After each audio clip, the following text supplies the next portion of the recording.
RO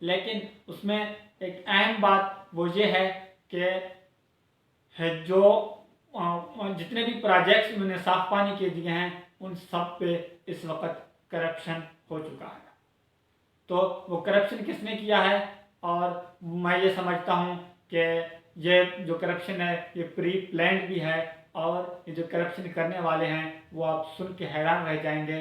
وہ وزیر اعلیٰ پنجاب سردار عثمان بزدار کے اپنے بھائی، دوست اور دوست ٹھیکیدار ہیں.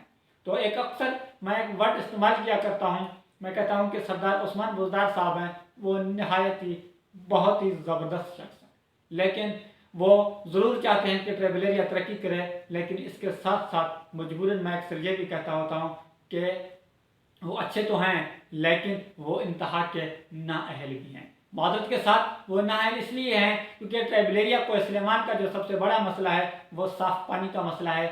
وہ اتنے نااہل ہیں کہ وہ اپنے بھائیوں، عزیزوں اور ٹھیکیداروں کو پانی جیسے بنیادی اور عظیم پروجیکٹس پر بھی کرپشن سے نہ روک سکے. تو اس سے بڑی نااہلیت اور کیا ہو سکتی ہے. جو دوسرا بڑا مسئلہ ہے وہ ہے بنیادی تعلیم. جیسے میں نے کہا تھا کہ وہ ہے پرائمری، مڈل اور ہائی اسکول. تو لوگوں کو ایکسیس نہیں ہے، گھر کافی دور دور ہیں، لیکن اب تک جو سردار عثمان بزدار صاحب ہیں وہ ہمیں بنیادی تعلیم کے لیے کچھ بھی کرتے ہوئے دکھائی نہیں دیتے. اور یقیناً کیونکہ جتنے بھی سردار یا نواب ہوتے ہیں ان کا تعلق کسی بھی ٹرائبل ایریا سے ہو یا بلوچستان سے ہو، انفارچونیٹلی ہمیں یہ کہنا پڑتا ہے وہ تعلیم دوست نہیں ہوتے. وہ کبھی بھی نہیں چاہتے کہ عوام جو ہے نا تعلیم حاصل کریں یا ان کو بنیادی تعلیم دی جائے. تو سیم اسی طرح میں یہ کہتے ہوئے اس میں بالکل دو رائے نہیں ہے، سردار عثمان بزدار بھی یقیناً نہیں چاہتے کہ لوگوں کو بنیادی تعلیم تک ایکسیس دی جائے. لیکن سننے میں یہ آ رہا ہے کہ یونیورسٹیز کے نام پر عوام کو وہ ضرور پاگل بنائیں گے لیکن بنیادی تعلیم کے لیے کچھ نہیں کریں گے. اور جو تیسرا بڑا مسئلہ ہے وہ ہم نے بات کی ہے کہ بارڈر ملٹری پولیس جو کہ لا اینڈ آرڈر کو کنٹرول کرتی ہے ٹرائبل ایریا کوہ سلیمان میں، وہ فرسٹ ڈے سے اب تک سیاسی رہی ہے. سیاسی اس لیے رہی ہے کہ وہ عوام کے لیے نہیں، وہ عوام دوست پولیس نہیں ہے، وہ سردار یا سیاستدان دوست پولیس ہے. کہنے کا مطلب یہ ہے کہ بارڈر ملٹری پولیس وہی کرتی ہے جو سردار یا سیاستدان جو ان کو کہتے ہیں، یا ان کے کہنے پر وہ سردار یا سیاستدان انہیں جو بھی انسٹرکشن دیتے ہیں جو بارڈر ملٹری پولیس ان کا حکم مانتی ہے. وہ جو لا اینڈ آرڈر جو ہے وہ اس کو اس لیے جو ہے نا کنٹرول کرنے میں ناکام ہے. تو اس وقت اگر ہم دیکھیں تو آپ ٹرائبل ایریا کی جو عوام ہے ان سے آپ بارڈر ملٹری پولیس کے بارے میں بات کریں تو وہ کافی مایوس دکھائی دیتے ہیں.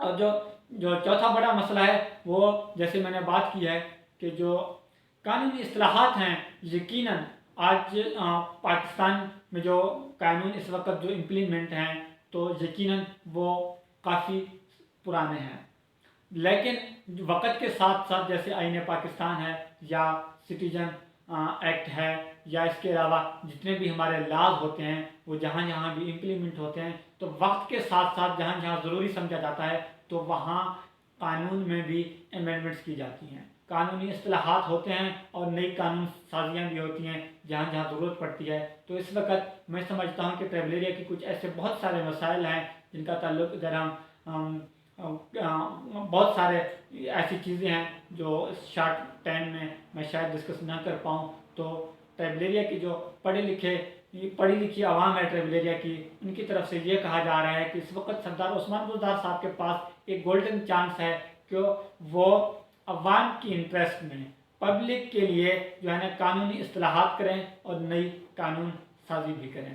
تو اس وقت جو ہم نے 4 مسائل ڈسکس کیے ہیں، صاف پانی کا نہ ہونا اور بنیادی تعلیم کا نہ ہونا اور اس کے علاوہ بارڈر ملٹری پولیس کا سیاسی ہونا جس کو غیر سیاسی نہیں بنایا گیا، تو امید تو یہ ظاہر کی جا رہی تھی کہ جیسے سردار عثمان بزدار وزیر اعلیٰ بنیں گے تو بارڈر ملٹری پولیس کو وہ غیر سیاسی اور مثالی پولیس بنائیں گے. لیکن اب تک اس کو غیر سیاسی اور مثالی بنانے کے لیے سردار عثمان بزدار نے کچھ بھی نہیں کیا.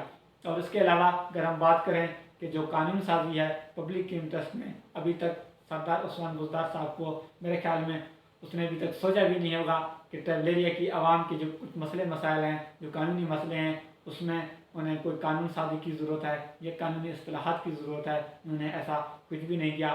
باقی آخر میں جو اس میں جیسے میں نے کہا تھا کہ اس کو ہم ڈسکس کریں گے، آخر میں ہم سردار عثمان بزدار کی جو کارکردگی ہے اس کو آپ بھی جو ہے نا فیصلہ کریں کہ ان کی کارکردگی اچھی ہے یا بری ہے. میں بھی اپنی طرف سے بھی ایک کنکلوژن نکالتا ہوں کہ ان کی پرفارمنس اچھی ہے یا بری ہے. تو یقیناً سردار عثمان بزدار نے اس وقت ٹرائبل ایریا کوہ سلیمان میں ترقیاتی پروجیکٹس کی اگر ہم بات کریں، بہت سارے پروجیکٹ بھی ہیں، لیکن ان پہ اتنی کرپشن ہو رہی ہے جس کی کوئی انتہا نہیں ہے. تو ان شارٹ کنکلوژن یہ ہے کہ جن پروجیکٹس میں، جن کاموں میں پیسہ بچتا ہو تو ان کو دینے میں سردار عثمان بزدار نے کوئی ٹائم نہیں لگایا. لیکن وہ کام جو عوامی مسئلے مسائل ہیں، جن کے حل سے عوام کو فائدہ ہوتا ہے، جن کاموں سے عوام کو ریلیف ملتی ہے، تو ایسے کام سردار عثمان بزدار صاحب بالکل بھی نہیں کرنا چاہ رہے. پھر اس کے بعد مثال میں وہیں صاف پانی کے پروجیکٹس کے حوالے سے دیتا ہوں. وہ اپنے عزیزوں، بھائیوں، دوستوں کو پانی جیسے عظیم پروجیکٹس پر بھی کرپشن سے نہ روک سکے.